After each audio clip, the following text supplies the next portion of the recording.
நம்ம சேனலை சப்ஸ்கிரைப் பண்ணாதவங்க சப்ஸ்கிரைப் பண்ணிடுங்க. கூட ஒரு பெல் பட்டன் வரும், அந்த கோயில் மினி அழுத்தி ஆல் ஆப்ஷன் கொடுத்து விட்ருங்க. அப்போ தான் நம்ம போடுற ஒவ்வொரு வீடியோ உங்களுக்கு நோட்டிஃபிகேஷன்ல வந்து. கவிமகன் யூடியூப் சேனல் உறவுகளுக்கு என்னுடைய அன்பான வணக்கம். ராமாய ராமபத்ராய ராமச்சந்திராய வேதசே ரகுநாதாய நாதாய சீதாயாம் பதயே நமோ நமः. ஸ்ரீராம ராம ராமேதி ரமே ராமே மனோரமே சகஸ்ரநாம தத்துல்யம் ராம நாம வரானனே. சர்க்கம் 69. பரதன் தீக்கனவு கண்டான். அந்த தூதர்கள் அந்த நகரத்தை அடைந்த அதே இரவில் பின்வரும் தீய கனவை பரதன் கண்டான். இரவு கழிந்து வைகறை பொழுது தொடங்கிய நேரத்தில் மன்னரின் புதல்வன் மனத்திற்கு இன்பம் அளிக்காத ஒரு கனவை கண்டு அதனால் மிகவும் வேதனைப்பட்டான். இனிமையாக பேசும் நண்பர்கள் அவன் மனம் வேதனைப்படுவதை அறிந்து கொண்டு அவன் துயரத்தை போக்குவதற்காக ஒரு கூட்டமாக கூடி வேடிக்கை கதைகளை பேசினார்கள்.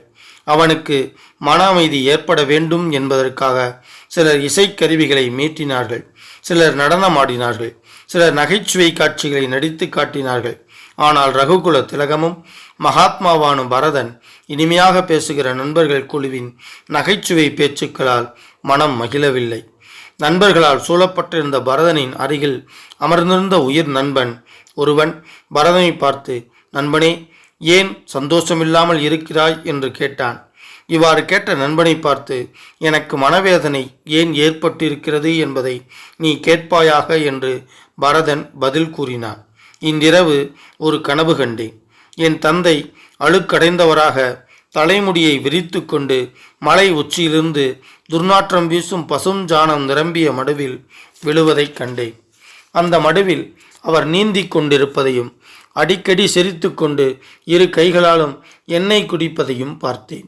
அப்போது எள்ளும் சாதம் புசித்து தலை கீழ் நோக்கி இருக்க உடல் முழுவதும் எண்ணெய் பூசப்பட்டவராய் திரும்ப திரும்ப எண்ணெயிலேயே மூழ்கினார். கனவில் பெருங்கடல் வற்றி போயிருந்தது. சந்திரன் பூமியில் விழுந்தது. உலகத்தை இருள் சூழ்ந்து கொண்டு இயல்பு வாழ்க்கையை தடைபடுத்தியது. பட்டத்து யானையின் தந்தம் தூள் தூளாயிற்று. கொழுந்துவிட்டு எரிந்து கொண்டிருந்த அக்னி திடீரென்று அணைந்து போயிற்று. பூமி வெடித்தது. பல்வகையான மரங்கள் காய்ந்து போயின. மனைகள் தகர்க்கப்பட்டு அவைகளிலிருந்த புகை எழுவதையும் நான் பார்த்தேன். கருமையான இரும்பு ஆசனத்தில் கருமையான ஆடை அணிந்து கொண்டு உட்கார்ந்திருந்த மன்னரை கருப்பு மற்றும் மஞ்சள் நிறம் கொண்ட மாதர்கள் பரிகசித்து கொண்டிருந்தார்கள். தர்மாத்மாவான என் தந்தையார் செவ்வண்ண மாடைகள் செஞ்சந்தனம் பூசிக்கொண்டு கழுதை பூட்டிய தேரில் ஏறிக்கொண்டு தென் திசை நோக்கி விரைவாகச் சென்றார். செவ்வாடை அணிந்த விகாரமான முகம் கொண்ட அரக்க தோற்றமுடைய பெண் ஒருத்தி அரசரை பரிகசித்து கொண்டே இழுத்துச் சென்றார். இதையும் நான் பார்த்தேன். இந்த இரவில் அச்சத்தை அளிக்கும் இப்படிப்பட்ட காட்சிகளை நான் கண்டேன். இந்த கனவு எதை முன்கூட்டி அடையாளம் காட்டுகிறது என்றால், ராமனோ மன்னரோ லக்குவனோ அல்லது நானோ மரணமடையப் போவது நிச்சயம். கனவில் எவனொருவன் கழுதை பூட்டிய ரதத்தில் ஏறிச் செல்வதாக காணப்படுகிறானோ விரைவில் அவனுடைய சிதையிலிருந்து எழும் புகை காணப்படும். அதாவது அவன் உயிர் துறப்பான். இதன் காரணமாக நான் மனவேதனையோடு இருக்கிறேன். அதனால்தான் உங்கள் வேடிக்கைகளை ரசிக்க முடியவில்லை. என்னுடைய தொண்டை உலர்ந்து போகிறது. என் மனமும் நல்ல நிலையில் இல்லை போல் இருக்கிறது. என்னுடைய பயத்திற்கு எந்த காரணமும் தென்படவில்லை என்றாலும் ஏனோ பயம் ஏற்பட்டிருக்கிறது. எனது குரலும் மாறிவிட்டது. என் தேக காந்தியும் மங்கிவிட்டது. என் மேலேயே எனக்கு வெறுப்பு உண்டாகிறது. ஆனால் அதற்கான காரணம் தெரியவில்லை. இந்த தீய கனவின் பயனை எண்ணியும் பலவகையாக காட்டப்பட்டதும் இதற்கு முன் நினைத்து கூட பார்க்காததும் எண்ணி பார்க்க முடியாத நிலையில் மன்னரை காட்சியாக கண்டதும் ஆக இவை எல்லாவற்றையும் நினைத்து நினைத்து என் மனத்தில் உண்டாகியுள்ள அச்சம் நீங்கவில்லை. ஸ்ரீமத் வால்மீகி ராமாயணம் அயோத்தியா காண்டத்தில் 69வது சர்க்கம் முற்றிற்று. வான்முகில் வளாது பெய்க மலை வளம் சுரக்க மன்னன் கோன்முறை அரசு செய்க குறைவில்லாதுயிர்கள் வாழ்க நான் மறை அறங்கள் ஓங்க நற்றவம் வேள்வி மல்க மேன்மைகொள் சைவநீதி விளங்குக உலகமெல்லாம். ஸ்ரீமத் ராமாயணத்தை அனுதினமும் படிப்பதால் அனுதினமும் கேட்பதால் மனதிலும் செயலிலும் அமைதி உண்டாகும். இப்பூவுலக வாழ்வில் நிறைவு உண்டாகும். 7 தலைமுறைக்கும் மங்களம் உண்டாகும். ஸ்ரீமத் ராமாயணத்தை அனுதினமும் ஸ்ரத்தாபக்தியோடு இடைவிடாது சிந்திப்பவர்கள் பூரண சுகம் உடையவராக நோயற்ற தேகத்தோடு நன்மையையே அனுபவிப்பர்.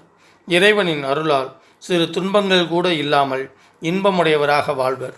மேலும் ஆயுள் விருத்தி அடைவார்கள். தன லாபம் பெறுவார்கள். பிரிந்த குடும்பம், பிரிந்த உறவுகள் ஒன்று சேரும். அவர்கள் இல்லங்களில் சுப காரியங்கள் நிகழும்.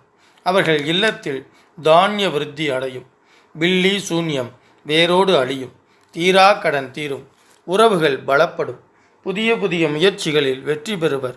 எடுத்த காரியங்களெல்லாம் ஜெயம் உண்டாகும். யம பயம் நீங்கும். பேய் பிசாசு போன்ற அச்சம் நீங்கும். அசுர சக்திகள், துஷ்ட சக்திகள் உங்கள் பார்வையில் நாசமாகும். எதிரிகள் மற்றும் பகைவர்கள் தெரித்து ஓடுவார்கள். எங்கெல்லாம் இராமாயண சப்தம் ஒலிக்கின்றதோ, எங்கெல்லாம் ஸ்ரீமத் ராமாயண சப்தம் ஒலிக்கின்றதோ அங்கெல்லாம் மேகங்கள் உரிய காலத்தில் மழையை பொழியும்.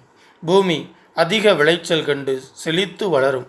பஞ்சம் பட்டினி இல்லாமல் இவ்வுலகம் செழிக்கும். மக்களுக்கு நலம் பெருகும். இம்மண்ணை ஆளும் அரசர்கள் அறவழியில் ஆட்சி நடத்துவார்கள். அதர்மமாய் ஆட்சி நடத்தினால் புகழை இழப்பார்கள். எக்காலத்திலும் பிராணிகளுக்கும் கற்றறிந்தவர்களுக்கும் நன்மையே உண்டாகும். கெட்டவர்கள் அனைவரும் நல்லவர்கள் ஆவார்கள். நல்ல உள்ளம் படைத்த பெரியோர்களும் சான்றோர்களும் அமைதியையும் ஆனந்தத்தையும் பெறுவார்கள். மனம் உருகி வேண்டுவதும் அவர்களுக்கு வேண்டியதும் கிடைக்கும். சுபகாரியம் நிகழும். மக்கட்பேறு அடைவர். வம்பு வழக்குகளில் பிரம்மாண்டமான வெற்றி கிட்டும்.